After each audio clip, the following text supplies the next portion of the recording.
भगवान करे हमारे घर में हमेशा दिवाली बनी रहे, हमारे घर में हमेशा प्रेम और मिठास बना रहे, हमारे घर में हमेशा आनंद माधुर्य बना रहे। अरे मेरे भाई, रावण ने मरते मरते राम से कहा था कि राम, मेरे मरने के बाद किसी कोने में बैठकर सोचना, शक्ति मेरे पास ज्यादा थी।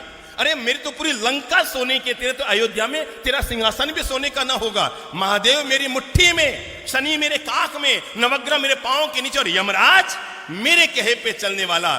पर राम अपने राजमहल में पहुंचो ना अयोध्या, तो वहां पर जाकर सोचना कि आखिर ऐसा क्या हुआ कि युद्ध में तुम जीते और मैं हार रहा हूं, तुम जीत रहे हो मैं मर रहा हूं। मरते मरते रावण ने राज खोलते हुए कहा कि हे राम, मेरे मरने के बाद एक बात अपने कोने में बैठकर सोचना, युद्ध में तुम क्यों जीते और मैं क्यों हारा।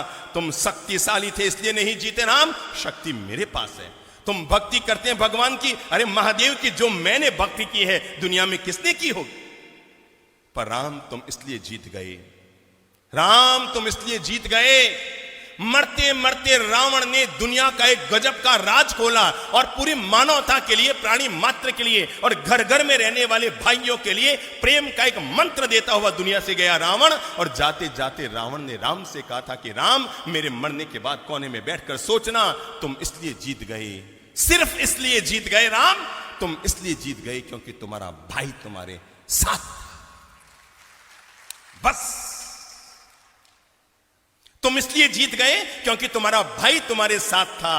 और राम, मैं इसलिए हार गया क्योंकि मेरा भाई किसके साथ, तेरे साथ था। रावण ने मरते मरते राम से अनुरोध किया था कि अयोध्या में जब राज सिंहासन पर बैठो तो एक पल के लिए आंख बंद करके मेरे चेहरे को याद करके सोचना, अगर तुम्हारा भाई भी मेरे साथ होता और मेरा भाई भी मेरे साथ होता तो युद्ध में रावण जीतता या राम जीतता। यह है भाई भाई के प्रेम की ताकत। और जिस घर में, जिस समाज में, जिस परिवार में, जिस राष्ट्र में यह ताकत हुआ करती है, वहां पर दुनिया की कोई ताकत उस परिवार को कमजोर नहीं कर सकती। Download Moj.